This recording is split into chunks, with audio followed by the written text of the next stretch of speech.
Hola, hola, hola, ¿cómo va? Aquí estamos, desde el recinto, Cámara de Diputados de la Nación. Hoy, con la diputada Agustina Propato. Muchísimas gracias. Al contrario, Horacio, gracias por la invitación. La idea, a pesar de la ausencia de otros pares, es pensar en voz alta. ¿Quién sos? ¿Y por qué llegaste hasta acá? Sos una mujer de compromiso. ¿Qué es hoy la Cámara de Diputados en una república que necesita consolidar los poderes? ¿Cómo lo sentís? ¿Cómo lo vivís? Bueno, muchos llaman a esta casa la casa de la democracia, ¿no? Tal cual. Creo que es la palabra que hoy nos convoca a todos a reflexionar. Sí. Así que esta casa significa muchísimo.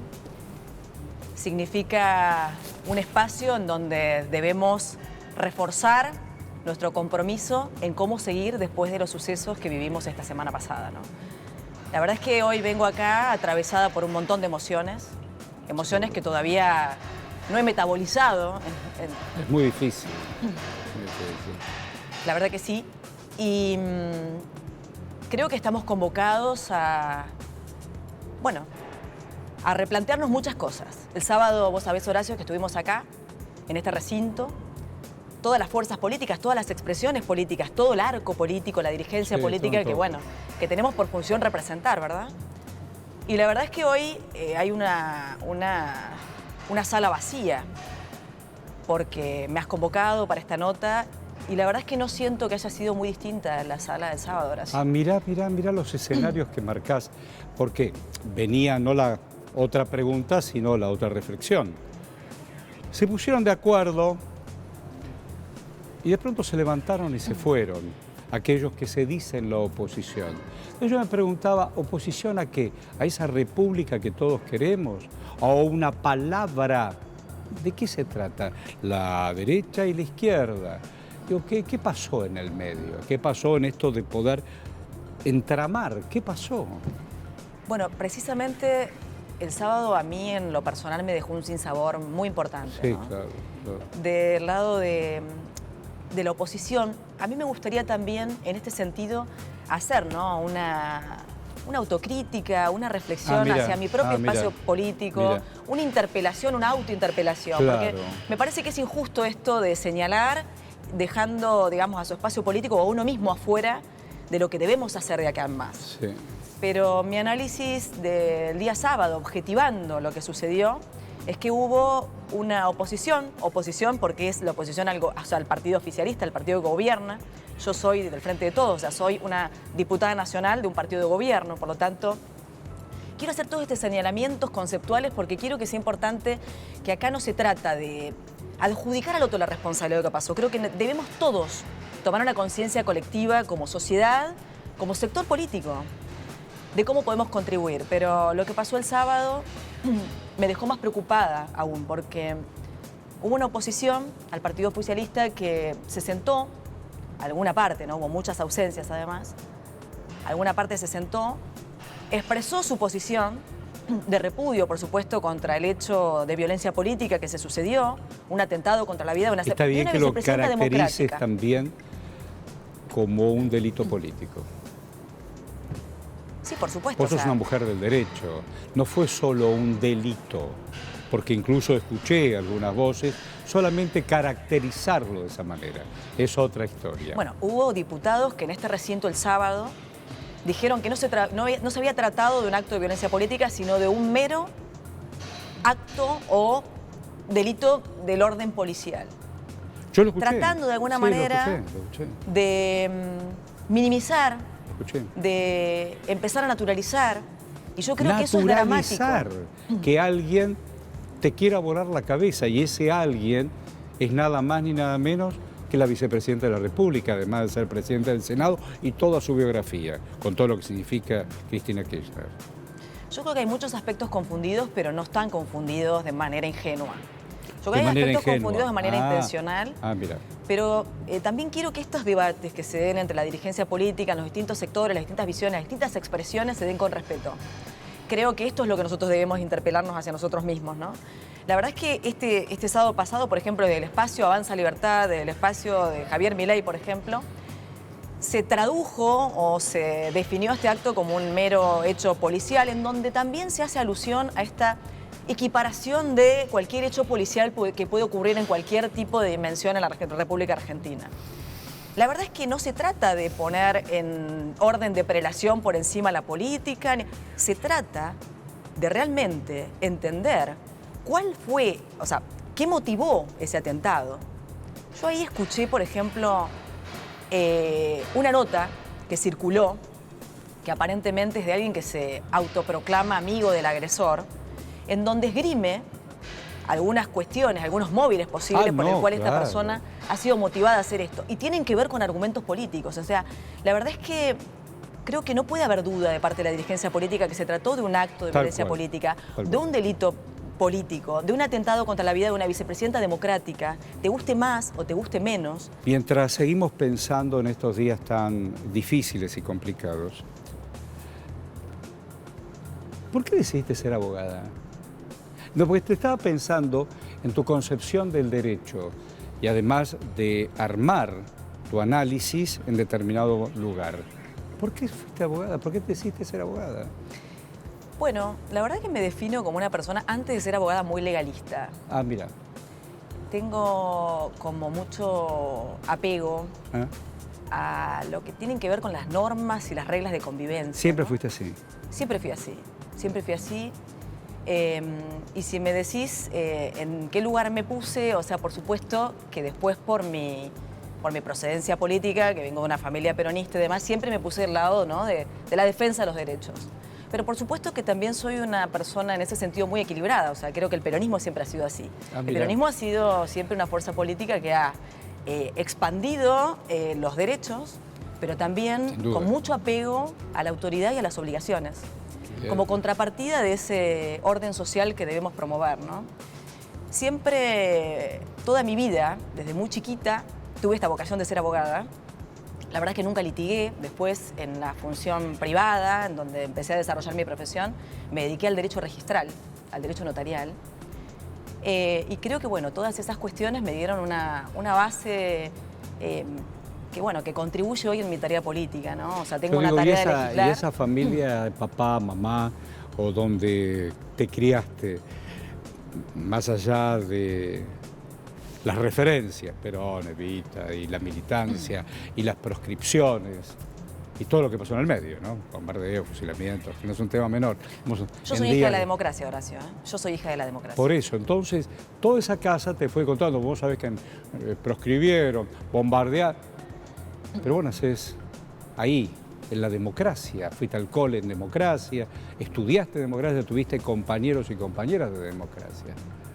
A veces parece muy lejos y muy cerca. No el 40 y el 50, el 70.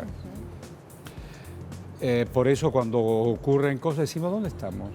¿Dónde estoy plantado? ¿No era que la democracia nos iba a hacer mejores? ¿Cómo lo vivís? Bueno, como te decía recién, yo soy hija de la democracia. Esto que vos me decís, ¿qué me trajo hasta acá? Yo soy oriunda de una ciudad del interior, de la provincia de Buenos Aires. Soy oriunda de Las Flores. Las Flores. Vengo de una familia de clase trabajadora. Claro. Mi madre hoy es jubilada, docente. Nombre de la mamá. Mi mamá se llama Mabel. Mabel. Mabel ha sido una gran inspiración en mi vida. Me imagino. Una gran trabajadora. Hablando de referentes, mira. Una gran trabajadora, una docente de vocación.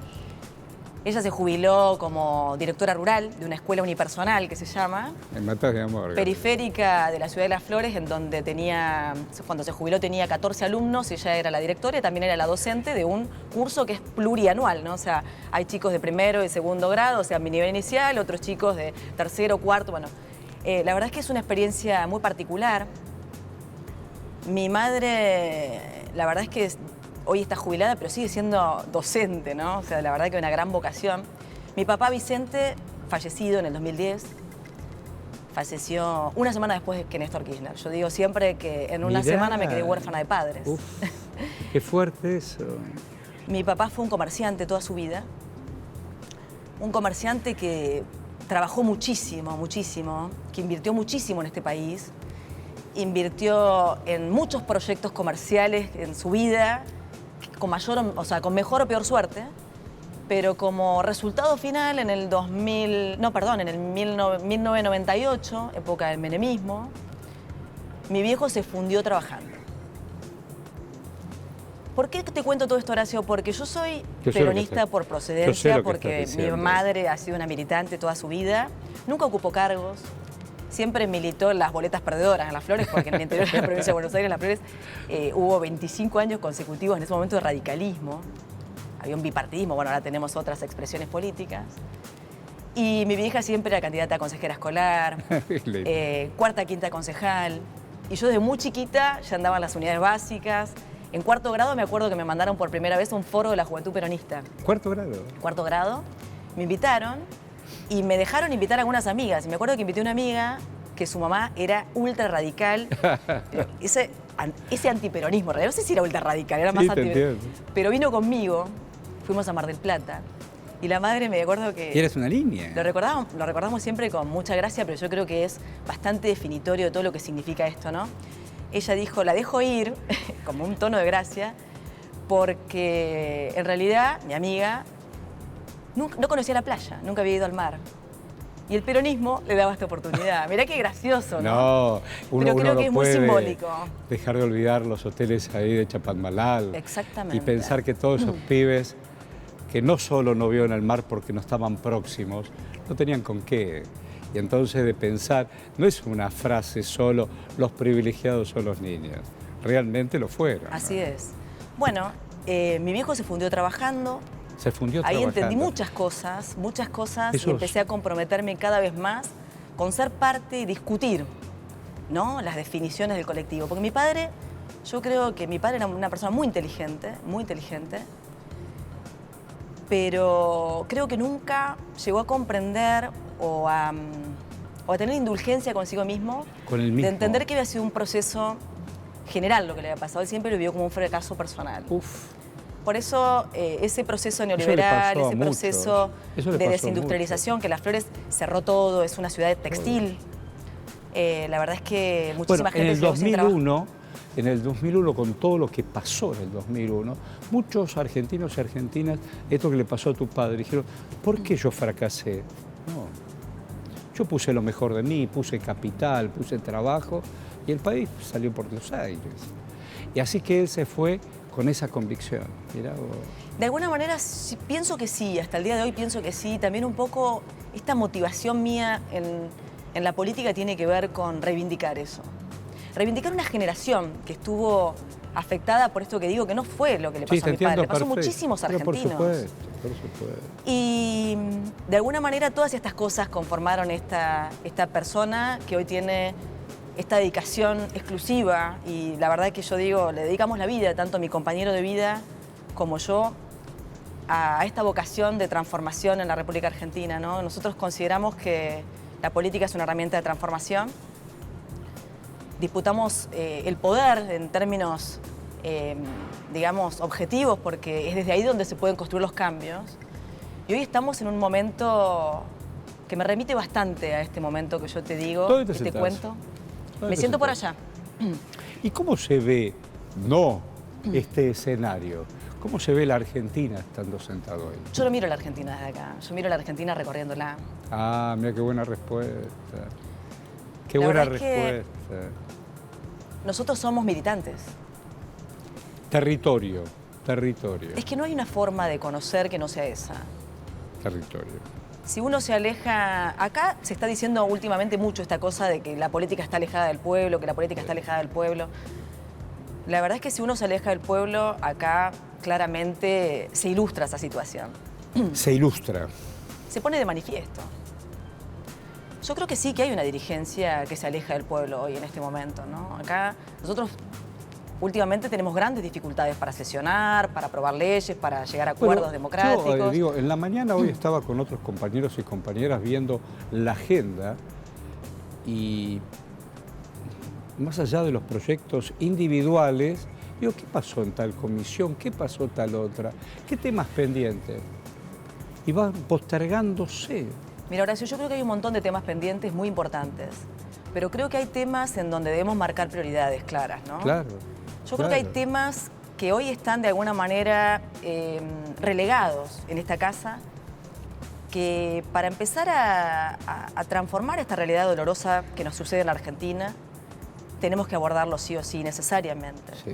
Yo soy una convencida de que en esta casa debemos urgentemente, por ejemplo, tratar este proyecto que viene del Senado con media sanción, que es el Fondo para el Fondo, por ejemplo. El fondo para el fondo. ¿Por qué digo esto? Y no es una cuestión A ver, ideológica. me interesa escucharte. Es una cuestión objetiva. O sea, la Argentina tiene hoy un gran problema macroeconómico al que, bueno, todo el mundo... La realidad es que en los últimos años la Argentina tuvo un endeudamiento sideral. Sí. Los 4 años del macrismo fueron para la Argentina la misma tragedia que significaron los años de gobierno del menemismo, que yo te lo reproduje en esta situación ilustrativa de mi familia, pero que lo vivió toda la Argentina. Un proceso de endeudamiento, de empobrecimiento, de desempleo, un proceso de debilidad institucional, política, de muchísimas cuestiones que debemos necesariamente recuperar. Y para eso yo creo que tenemos que poner blanco sobre negro, ¿verdad? O sea, la verdad es que el endeudamiento con el Fondo Monetario Internacional, de la manera en que se dio, todos ya sabemos a esta altura, y es innegable, no es una postura ideológica, que fue un crédito dado con un propósito político de acompañar a un proyecto político que, bueno, que desde un sector querían acompañar, y fundamentalmente ese voto del 16% que significó Estados Unidos, con Carone, él mismo diciendo y expresando claramente que su definición política era acompañar el proyecto de continuidad del macrismo.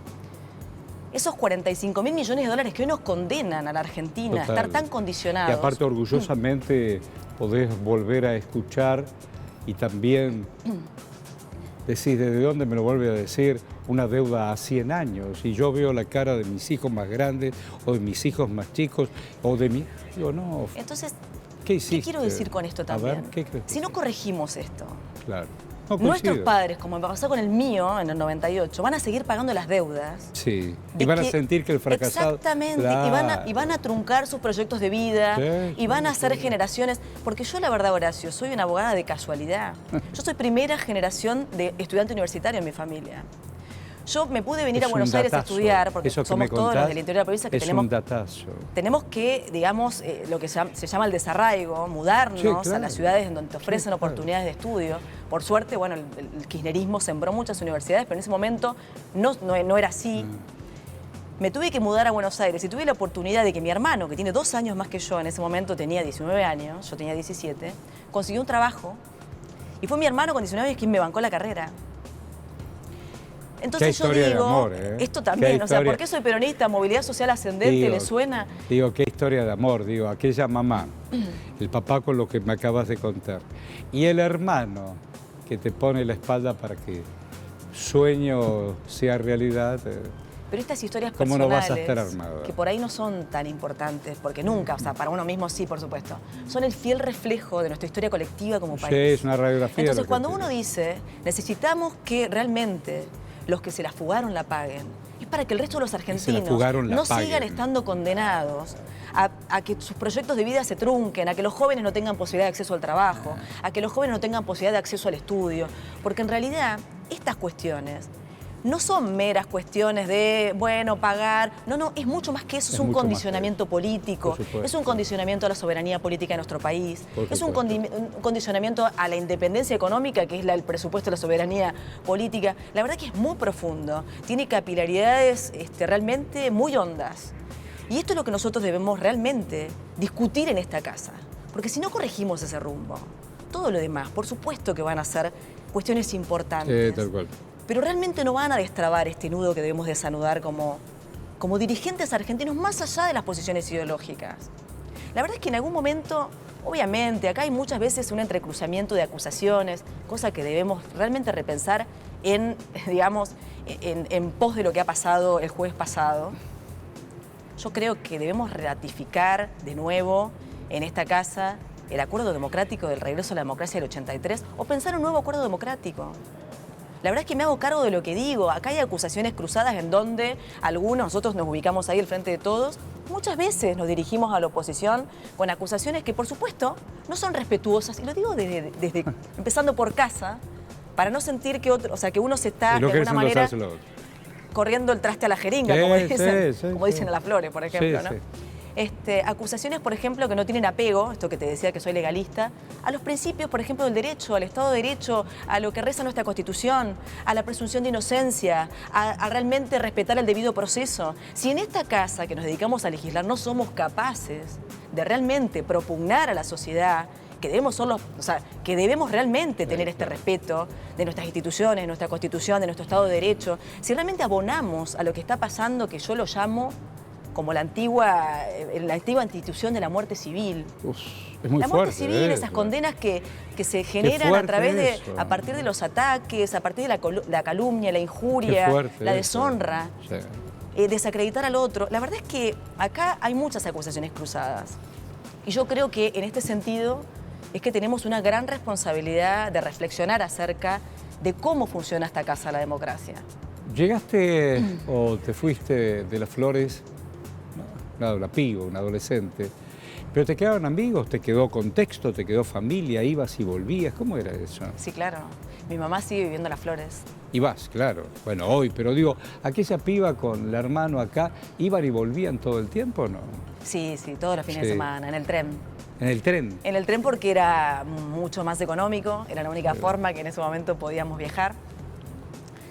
Y bueno, la verdad que amigos de Las Flores, amigos del tren, porque el tren se iba desde Constitución a Bahía Blanca, así que todo el trayecto zona sur, éramos un montón de estudiantes que bueno, que de alguna manera era como un éxodo, ¿no? Los domingos a la madrugada. ¿Y lo hacías eso? Sí, por supuesto. Imagino el reencuentro con tu madre después de toda esa semana. No alcanzaban las palabras para contarse cosas. Sí, la verdad que siempre tuve una relación maravillosa con mis padres. ¿Y el hermano qué hace? Bueno, mi hermano Emiliano actualmente vive acá en Capital. Y se dedica a cuestiones vinculadas con el periodismo. Ah, mira qué bueno. Así es. Qué bueno. Él quería ser periodista. ¿Y en qué realidad, pasó? estudió comunicación social. Bien. Pero la verdad es que debo decir que creo que un poco su propio proyecto de vida se vio truncado por acompañar el mío. Esto es lo que yo siento, ¿no? Ah, y te acompaña y esas cosas.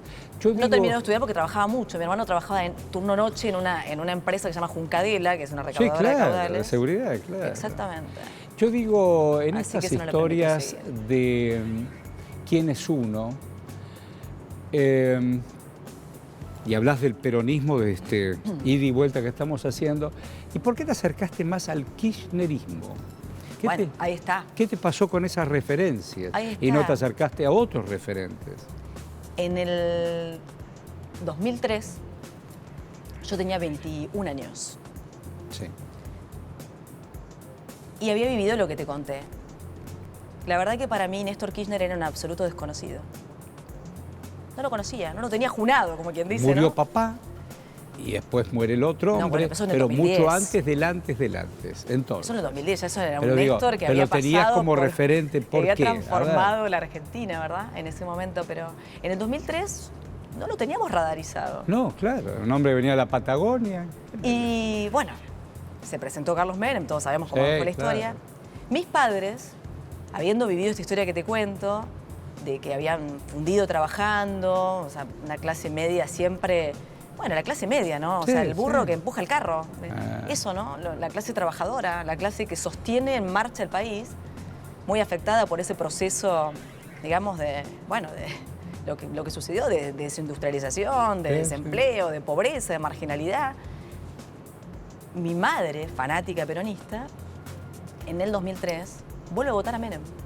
No, Mabel. Y la verdad, se hizo una reincidente. No, Mabel. Fuiste maestra, directora de... No, Mabel. Y a mí lo que me pasó en ese momento, como le pasó a muchísimos jóvenes de mi generación, fue que, por supuesto, voté con cierto enojo, porque no lo conocía a Néstor, pero no iba a votar a Menem. Entonces le puse un voto de confianza a ese flaco, que para mí era casi un perfecto desconocido. Mira. Y siempre digo, ¿no? Nosotros, al menos hablo por muchos de mi generación, yo no pensé en él en ese momento cuando lo voté, pero lo que después me di cuenta es que él sí estaba pensando en nosotros. Ah, mira. La verdad es que Néstor Kirchner a mi generación que buscaba trabajo en el planiferio, Sí, claro. porque no había ninguna posibilidad de proyectarte en el mundo del trabajo cuando tenías 18 años, en esa Argentina totalmente destruida. Desarmada. No había ninguna posibilidad de que un joven se pensara, no sé, accediendo a una casa Posible. para proyectar, conformar una familia. Tal cual. No había como un futuro posible. Y bueno, y la verdad es que en contra de todos los pronósticos, vino un proceso político que construyó esas posibilidades. Entonces vos me decís, sos kirchnerista, tengo una gratitud eterna con el Claro, kirchnerismo. claro, es por otro lado. Con un proceso político Es por otro lado. que fue claro, transformador de nuestra realidad. Claro, sos una generación que lo pudo vivir, claro, tal cual. Yo soy universitaria por ese proceso político, porque mi hermano accedió a un trabajo. ¿Y Mabel qué decía mientras vos votaste y ibas acompañando el proceso? Bueno, mi mamá en ese momento por ahí pensaba... ¿Te dio la razón? ¿Eh? Dijo, uy, yo tendría que haber votado, dijo la... Mi mamá se hizo después ultra kirchnerista. Ah, ¿sí? Ah. Sí, sí, la verdad que sí, la verdad que sí. ¿Y a Cristina la conociste en Sí, aquel sí. entonces? No, en aquel entonces no la conocía a Cristina. ¿Y qué te parecía la figura de Cristina? Bueno, siempre me pareció muy atractiva, ¿no? Esa fuerza, ese coraje, esas posturas siempre tan asertivas, ¿no? En los momentos. Una mujer que yo siempre la veía jugándosela, sin especulación. Bueno, la verdad es que siempre me pareció una figura de mucho peso en todos los escenarios en los que se planteó. Ahora, bueno, es indiscutible, ¿no? El peso de esa mujer. Pero pasó mucho tiempo. Y no solamente en la Argentina. Y en esto de la consecuencia en el mundo. Estamos con Agustina Própato. Hacemos una pausa y ya veremos. Dale.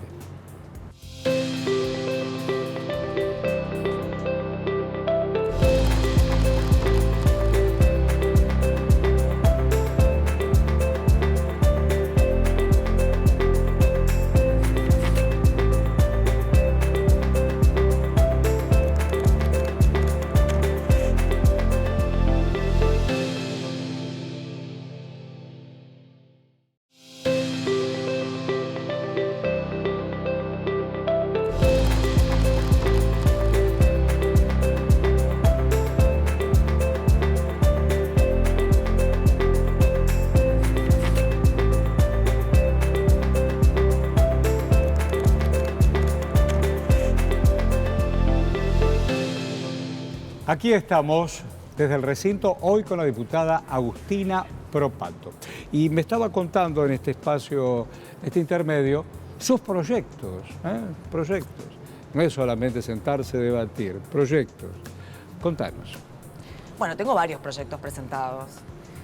Los que me vienen ahora en este momento, Por digamos, ejemplo. para... No, pero que tienen que ver también con las coyunturas, ¿no? Claro, claro. Por ejemplo, presenté un proyecto que tiene que ver con poder sembrar las zonas adyacentes de las rutas nacionales. ¿Por qué digo esto, no?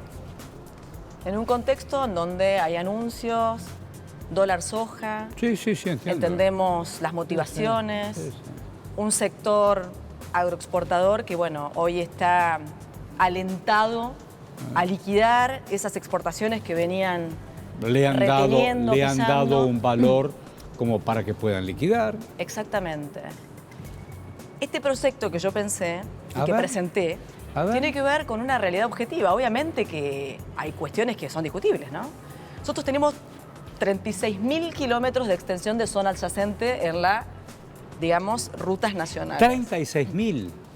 Que son equivalentes, se hace una estimación de hectárea por kilómetro, digamos, lineal de kilómetro, Sí. a 1 hectárea por kilómetro. O sea, aproximadamente serían, en esto que yo te cuento, de 36.000 kilómetros de extensión de ruta, serían 30.000 hectáreas. ¿Por qué digo esto, no? En su momento lo presenté como un proyecto que aspiraba a pensar alternativas, ideas, Sí, claro. para esta Argentina, que en esta misma casa, cuando nosotros asumimos el desafío de gobernar, una Argentina endeudada y demás, pero todavía sin pandemia, ya se declaraba la emergencia alimentaria. Claro, nada más ni nada menos. Nada más ni nada menos. Y lo pensé en el sentido de poder abordar esta dimensión, ¿no?, de cómo realmente hacer algo concreto, terrenal, para abordar este gran desafío que tiene que ver con, por ejemplo, una provincia de Buenos Aires que tiene el 40% de niños, niñas, adolescentes en situación de pobreza. Tremendo. Pero también hoy lo pensaba, cuán importante hubiese sido por ahí el tratamiento de ese proyecto. Por supuesto que hay que discutir un montón de cosas que tienen que ver con la seguridad vial. No ignoro que hay aspectos que hay que discutir para llevar adelante este proyecto que te digo como idea. Pero qué importante sería, por ejemplo, una Argentina hoy que tuviera su propia producción de oleaginosas, ¿no? Que se traducen hoy en más y nada menos de estar discutiendo con ese sector las reservas de la Argentina. La verdad es que hoy estamos asistiendo a una gran preocupación que tiene que ver con la macroeconomía del país. Nosotros dijimos que hasta hace poco, cuando tenía la responsabilidad del gobierno del Ministerio de Economía Guzmán, la verdad es que yo muchas veces, de alguna manera, denuncié que me parecía que era un ministro totalmente abocado a la deuda, ¿no? O sea, yo le llamé el ministro de la deuda. Vos lo llamaste ministro de la deuda. El ministro de la deuda. Porque se olvidaba, mira, en el ratito que tuvimos también de corte que se habló, se olvidaba de las economías regionales, del desarrollo, del desarrollo el país de la real. Argentina, no el crecimiento, ¿no? El desarrollo, el desarrollo distributivo, el porcentaje y la participación de la clase que trabaja en la renta nacional. ¿Cómo puedo crecer si yo no me desarrollo? Bueno, cuando él estaba siendo ministro de la deuda, por ejemplo, la clase trabajadora perdió muchos puntos de participación en la renta nacional.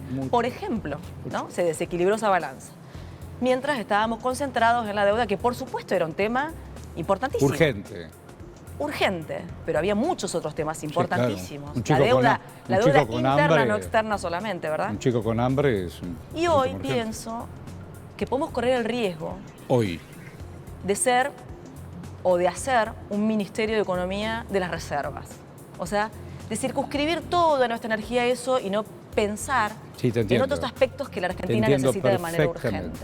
La verdad es que el dólar soja probablemente sea algo que muchos podemos entender hoy como una necesidad para alentar a ese sector a que liquide. Yo la verdad es que quiero plantear que ante cualquier sector, no solamente ese, yo quiero plantear como Argentina una reciprocidad, ¿no? Este país debemos entre todos sacarlo adelante. No es una cursilería, es una necesidad. Tal cual.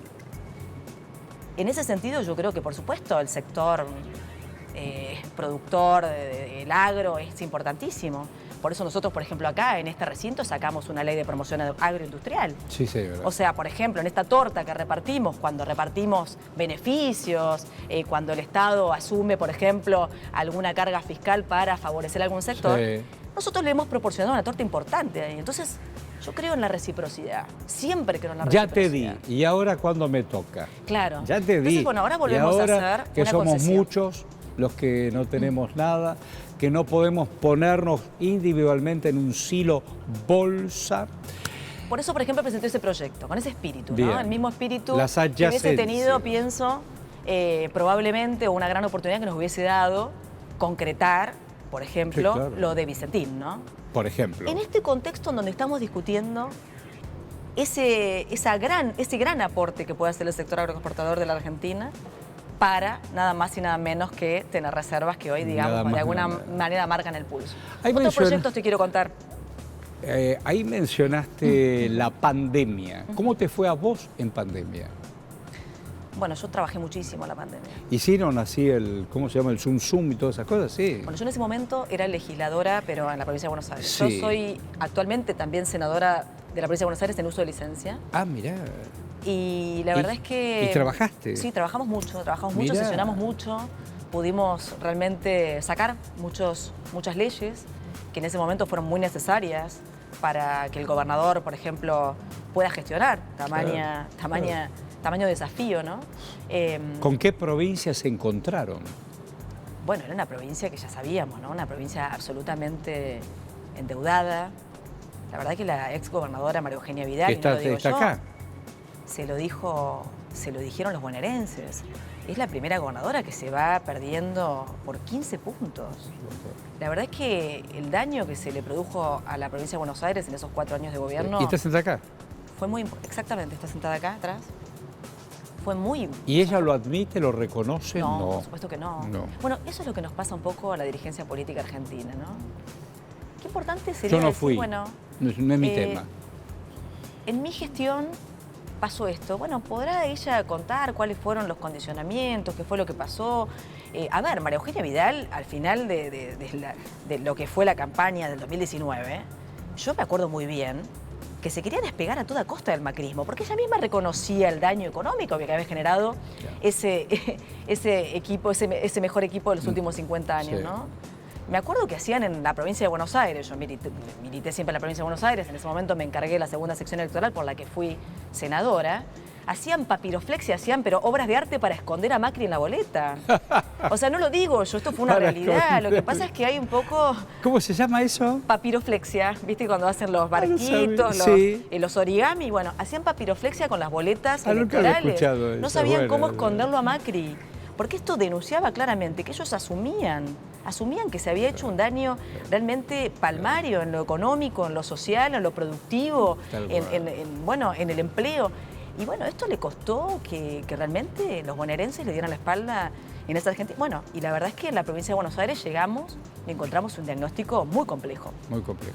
Muy complejo. La provincia de Buenos Aires igual tiene que resolver temas estructurales. Por Yo sé ejemplo, que el gobernador Axel Kicillof está muy comprometido Muy con... comprometido. Bueno, por ejemplo, el tema de la coparticipación. La provincia de Buenos Aires, su Producto Bruto Geográfico, o sea, lo que es el PBI, pero en la Sí, provincia de Buenos claro. Aires, equivale, o sea, al 37% del PBI nacional. O sea, aporta a la provincia de Buenos Aires, porque es el corazón productivo de la Argentina, Claro. el 37% al PBI nacional. Sin embargo, a la provincia de Buenos Aires, que tiene 300.000 kilómetros de extensión y 17 millones de conciudadanos, le devuelven el 22% de coparticipación. Recordemos que María Eugenia Vidal dio esa discusión también cuando estaba a cargo de la gestión de la provincia de Buenos Aires. Bueno, Y tuvo la en oportunidad... la interna... tuvo la oportunidad de que la Corte Suprema le asistiera en los derechos que ella representaba. Sí. Pero, ¿qué hizo la gobernadora por obediencia debida a su espacio político? ¿Qué hizo? Reculó en chancletas. Y renunció a esta avanzada que hubiese sido realmente... Lo que Mira, pasa es que en ese ellos momento, viven Horacio, su interna. en ese momento, Mira ahora. mirá la confesión que te voy a hacer. Dije, si María Eugenia Vidal logra esto, mirá lo que te voy a decir, soy capaz de ponerme a trabajar atrás de ella. Porque yo creo, no es una cuestión ideológica. No es una cuestión ideológica. Sí, te entiendo. Si ella realmente hubiese... Sí, te es entiendo. más, yo lo digo en términos... Es lo que te estoy diciendo. Pero es una... Esto es lo que tenemos que hacer los políticos también. Cuando hay un proyecto, que bueno, que lo puede encabezar cualquier persona. Porque no somos buenos o malos, depende de No, dónde nos no, posicionemos. Mirá, hay un montón de personas que revisten a las filas del peronismo con las que yo no acuerdo. ¿No acordás? Por supuesto que no. Como hubo un peronismo durante la gestión de Macri y de Vidal, con el cual yo fui muy crítica. Bueno, hay muchos acá. Muchísimos. Hay muchos.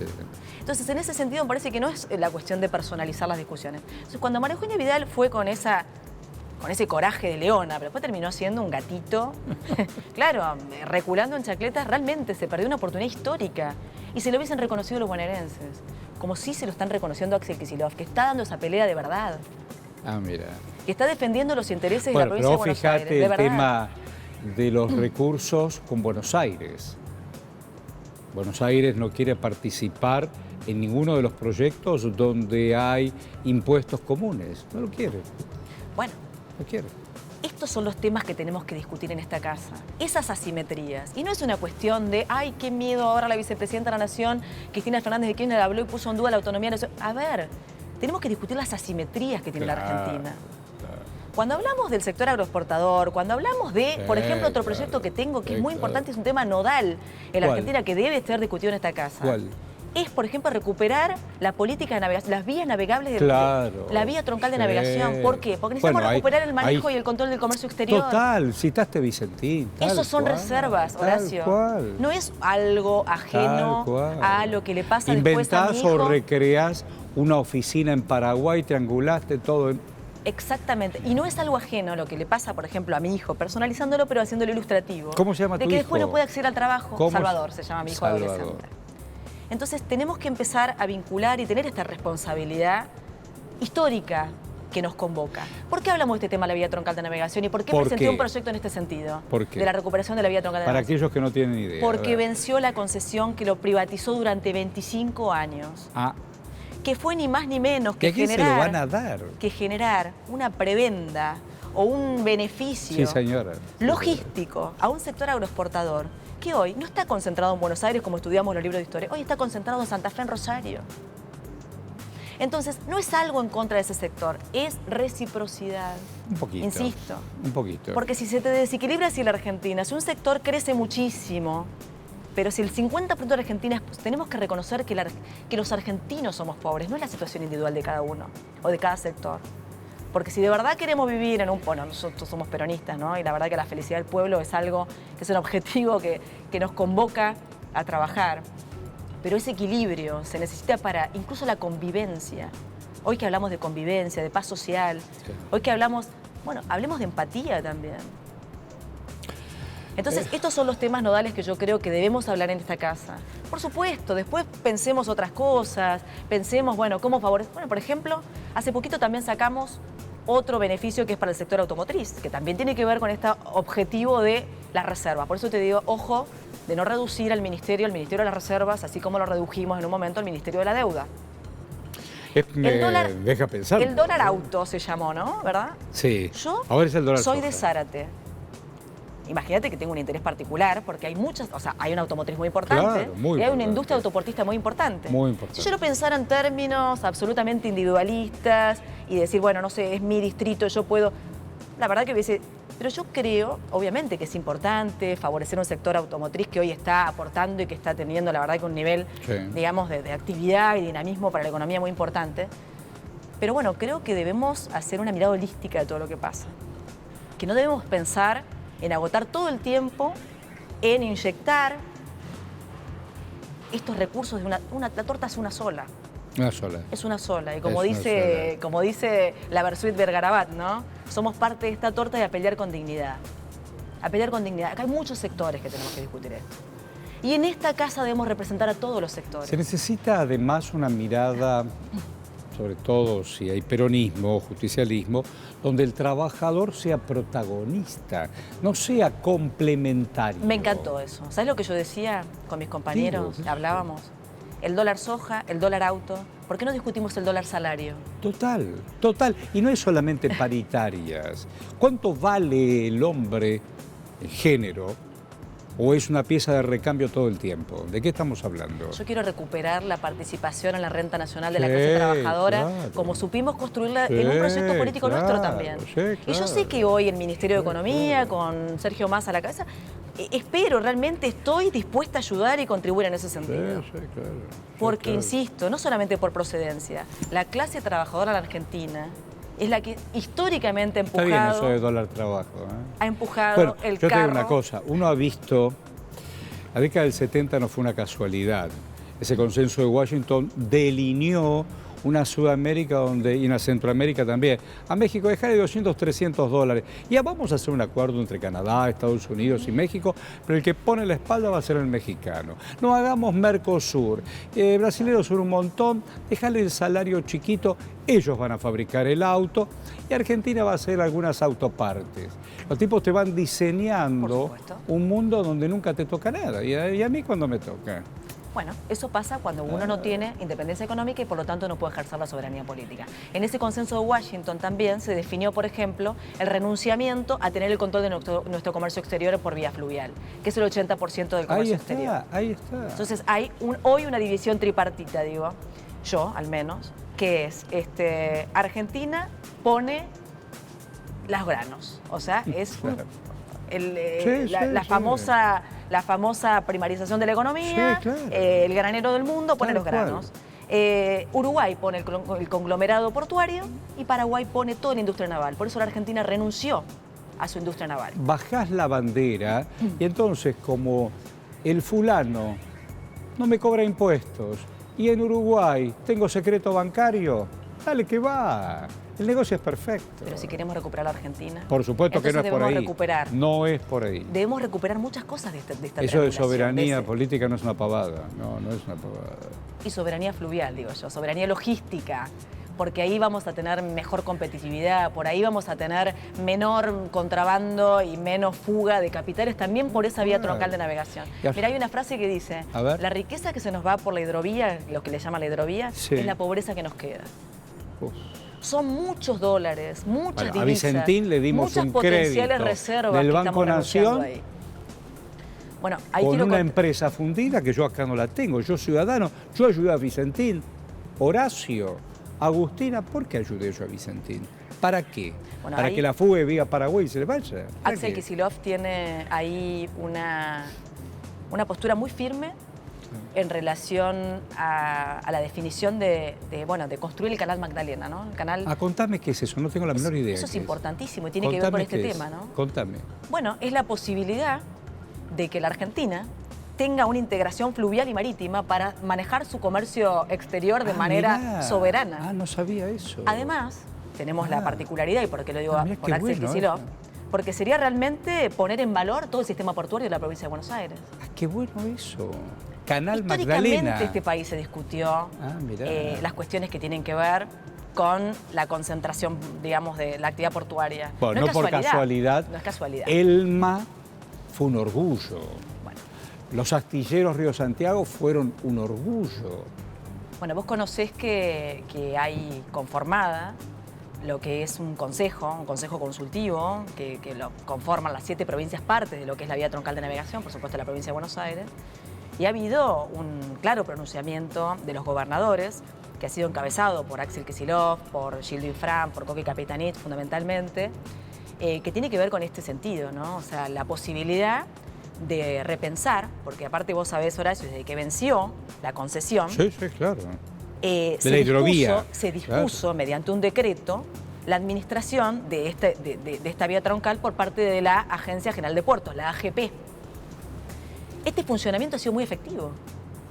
Mira muy vos. efectivo. Entonces la postura de estos gobernadores es, bueno, ya que ha sido muy efectivo y esto está quedando para el beneficio del interés nacional, está percibiendo el peaje la nación, el Estado de la nación, está pudiendo controlar el tráfico, está realmente recuperando el control y la administración de su comercio exterior. Bueno, la verdad que sería muy bueno consolidar este sistema y no volver a concesionarlo como está previsto en aquel decreto 949 que muchos somos los que pedimos su derogación. Yo tengo un proyecto aquí presentado vos tenés en ese sentido, por ejemplo. Sí. La verdad que son temas que van a cambiar realmente la ecuación económica del país. Así como me dijiste que cuando mirabas algo,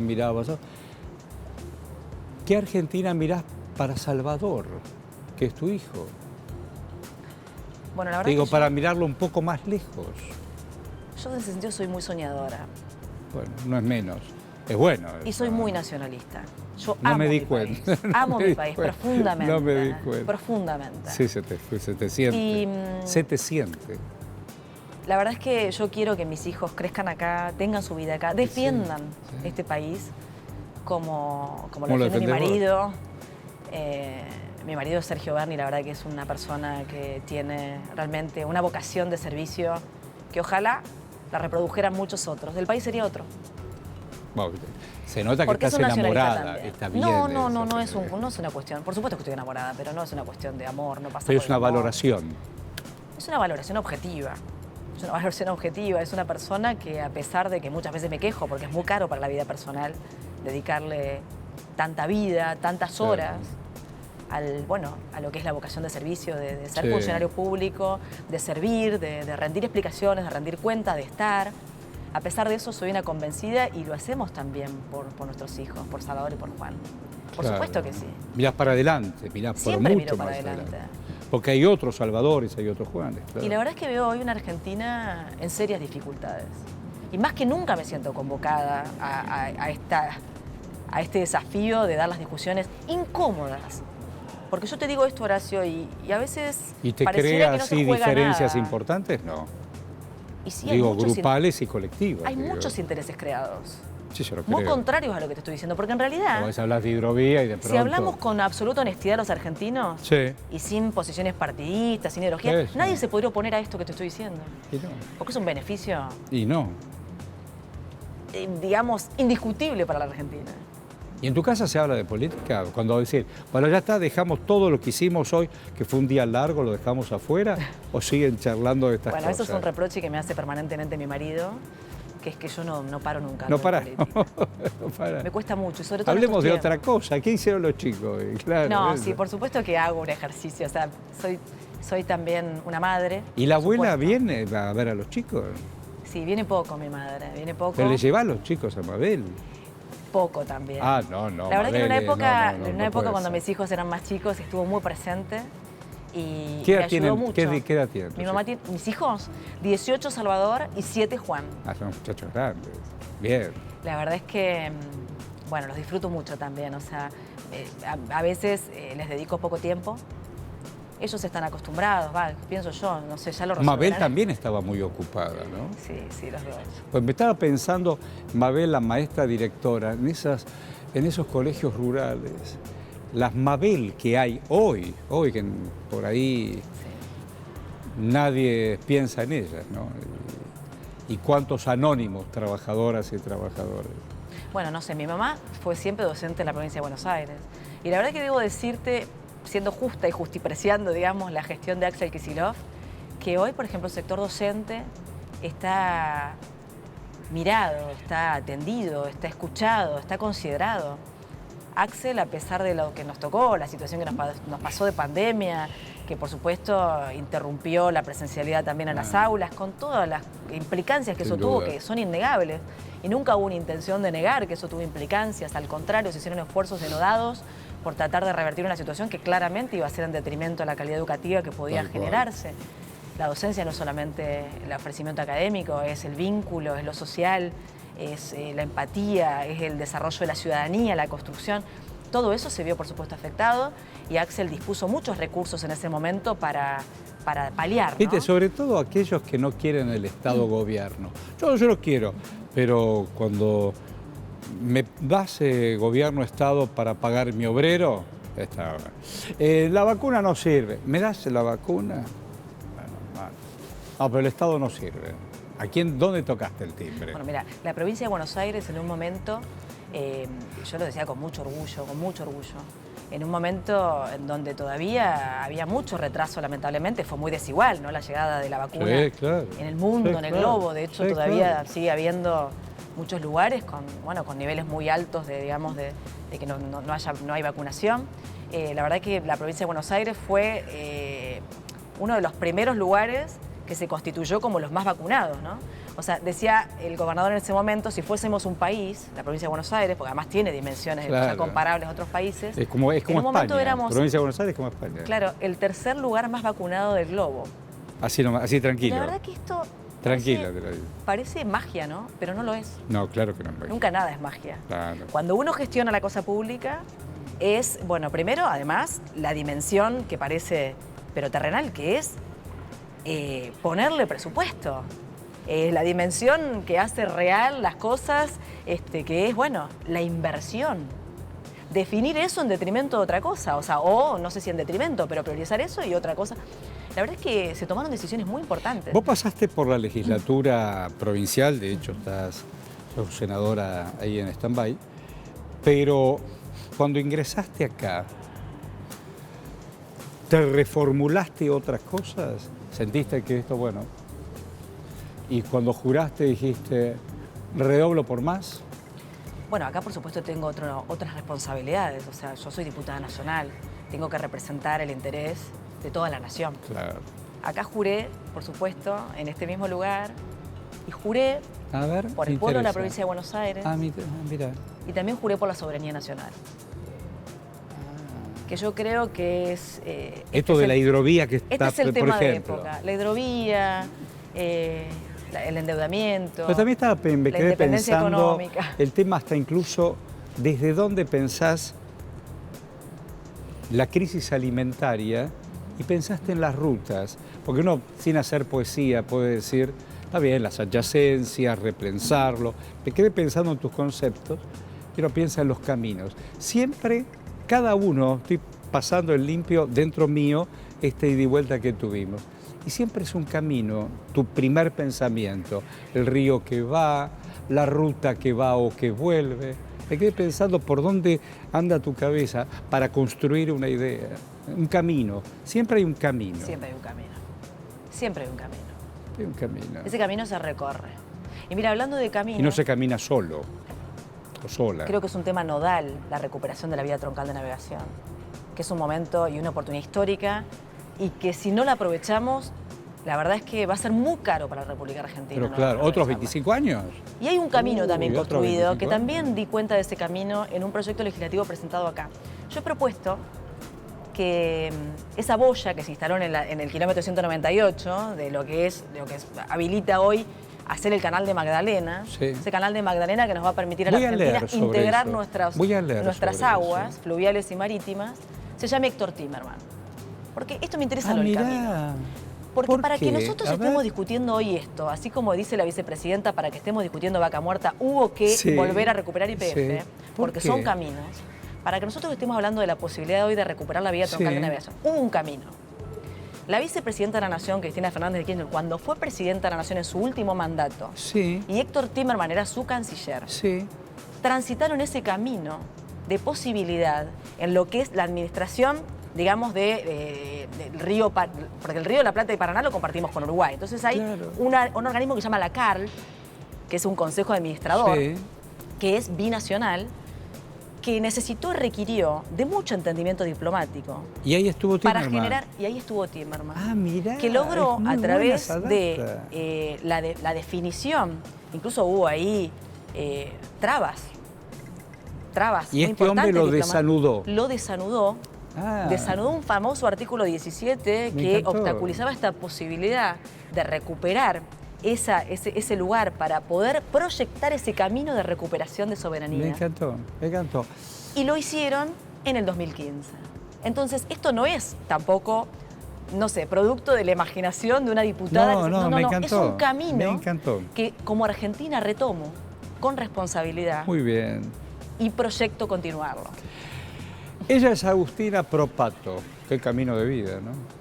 Gracias, buena vida para vos. Muchísimas gracias, Para Horacio. vos. Un gusto. Nos reencontramos cuando vos lo dispongas, aquí desde el recinto, en Diputado TV. Chao.